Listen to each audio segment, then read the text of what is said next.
Yeah, we're going to do some basic semi-ripe cuttings, and these are really straightforward to do. This is a Camellia. It's actually Camellia donation.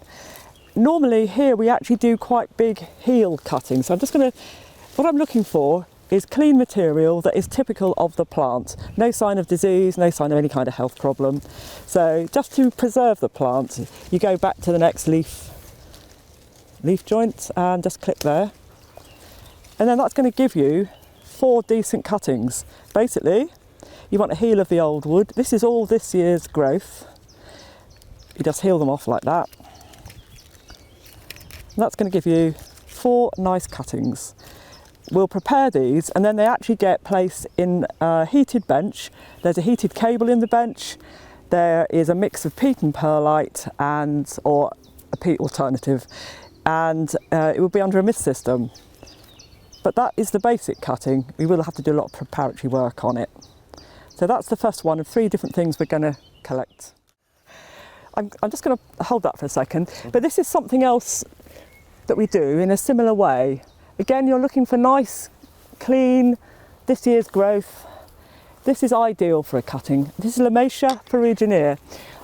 What I'm going to do, this is quite an old plant and I don't want to damage it, so I'm going to go right back to where it joins on to the next bit of the stem.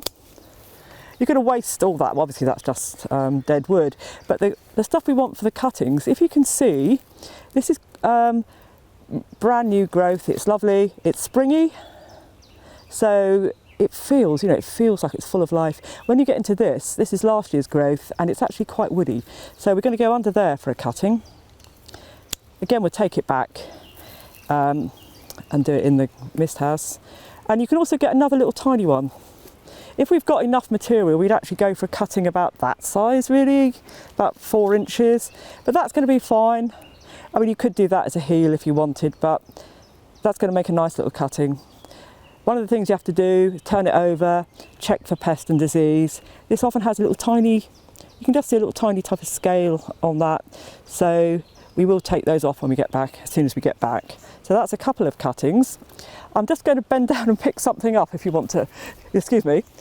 This is the amazing thing, I think, about Lomatia, because it actually has flowers very similar to the grevillea plant. It's actually part of the same family, and the flowers are just really, really beautiful and very unusual. I'm going to take a couple of cuttings off this rhododendron. There's a lot of lovely ideal growth here. What we're trying to find is something that isn't too stretched out and thin. So it is by nature quite a delicate rhodo, but if you look, something like that they're too thin, too soft. You're looking for something more solid. So actually, something like that is perfect. You can see the kind of thickness. The one next to it's a bit bendy, but that's perfect. So I will take that off there. That one's going to be a nice cutting. I'll find something else as well. There's quite a lot of stuff on. Another thing you want to avoid is having, because we're doing heels, you don't want, like here, you've got quite a long gap. I think that's a nice bit there as well. I'll tell you what, I'll go right back and we can do all the cuttings on that bit. So it hasn't done any damage to the shape of the bush and you've got plenty of material there. I'm going to go into the mist house now and just demonstrate the actual cuttings. What we do is I mentioned about the fact that you might sometimes get pests on the back of the leaves down there, and you do need to check the whole cutting. You don't want to propagate material that's got life of its own in there. So really, I'm just going to cut those off. I'm very careful not to cut right into the stem, because all that happens then is it will just rot off. So that's your basic cuts you do at the base, and then you just expose a little bit of the cambium. So you really just need to have a wound on one side. And then you look at the cutting and you think, well, you need to take some of the leaves off because there's far too much leaf on that cutting for the cutting to sustain that. So the easiest way to do that is to turn it upside down because you can see better, and then you just literally snip through with a pair of scissors. Whoops, easier said than done, right. So just keep going like that. So that now is a nice balanced cutting. Just dip it in some rooting hormone, mostly talcum powder, a bit of fungicide in there. And that is your finished cutting. And I'm going to insert this in a tray, and this is a mixture of a peat alternative mixed with perlite to give plenty of drainage. So really you only want to put it in that centimetre, just enough to hold the cutting upright. So you just, this is quite firm, so you just push it in, close it up around it, and then in a minute when I've done the tray I will water it in, and then we'll put it under the mist system. So it's really quite straightforward. Things you need, the most important thing I think is to actually check for pests or any kind of disease, any kind of health problem on the cutting material before you use it, and keep your tools clean. Just, you know, disinfect it in between use, things like that. Keep it all clean so you're not spreading anything from one piece of material to the other. I'm just going to go and have a go at the camellias. If you look behind me, you can see normally we do these camellias. This was done in October, November time, these varieties here, and then we put them into a bench, which again is a peat substitute with grit or perlite. There's not a lot of difference in how it works actually, so you could have either. It's really well drained. There's about that much soil, and then below that there's a sheet of Mypex. Below that you have silver sand, heating cables, and then more silver sand. This is actually a really ideal material. The roots can't go down and then get involved with the cables and cause any problems. So again, excuse me, that's what we're going to have as a cutting. You can see the difference between this year's wood and the old wood. This is quite a grey brown colour. You can see the leaf scars here. That's one of the areas that are going to produce roots. So by preparing the cutting, what you're doing is actually giving that piece of material a different set of instructions from what it would have had when it was growing on the plant. So you need to get roots from this now. So we'll just get rid of that. It pays to neaten that up. Really, just neaten it. So that's fine. And then again, wound it. Just a little bit of wound like that, just to expose more of the cambium. If it was a big cutting like a rhodo, we do that on both sides, but for a camellia, that's going to give you enough to make a decent set of roots. Do I need to reduce the height for growing in a bench? No.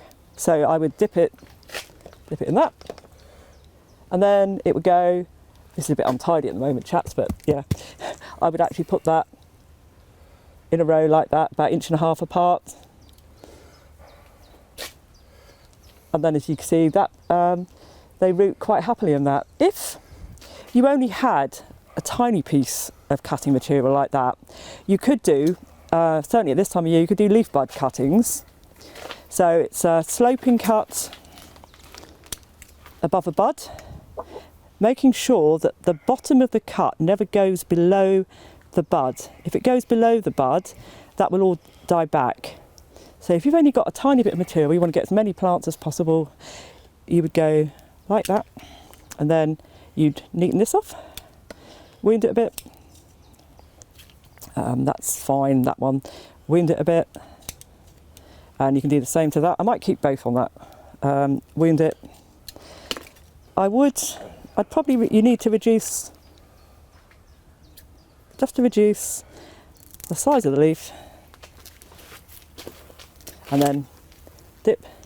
Again, another thing to bear in mind if you're using mist is to face it in towards the mist. So that's that for that one. This is one of the cuttings we collected just now of a rhododendron, a scented rhododendron. Again, just beneath the leaf scars, it's not quite as noticeable on this bit, but just beneath the leaf scars, you're going to cut across here, wound it to expose the cambium, dip it in the hormone rooting powder. So again, you need to go just below, nice clean cut. Choose which side, well, wound it that side, I think. Again, that's enough just to give you, just to expose.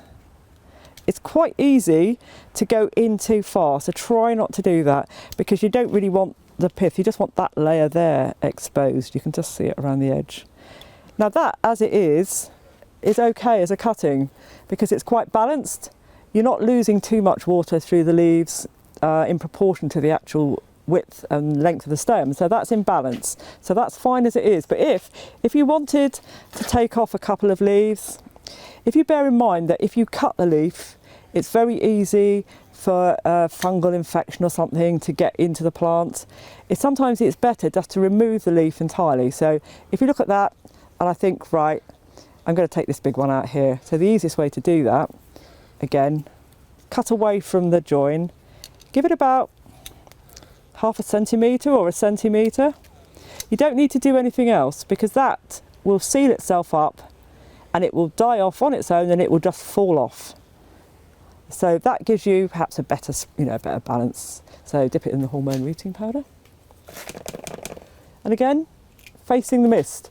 This is something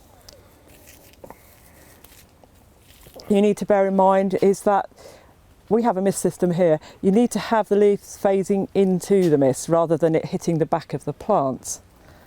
So that's the basics of rhododendrons, camellias and Lomatia. This kind of thing, the leaf bud cutting, if you've only got a small amount of material, is a really good way of doing it at home, because with that you can put several in a pot, give it a good spray, give it a good soak, and then put it in a plastic bag, pull that up like a little mini greenhouse, mist it now and again. Don't let it dry out, don't let it get too wet, and they root really quite easily. Takes a little while, but persevere, always persevere.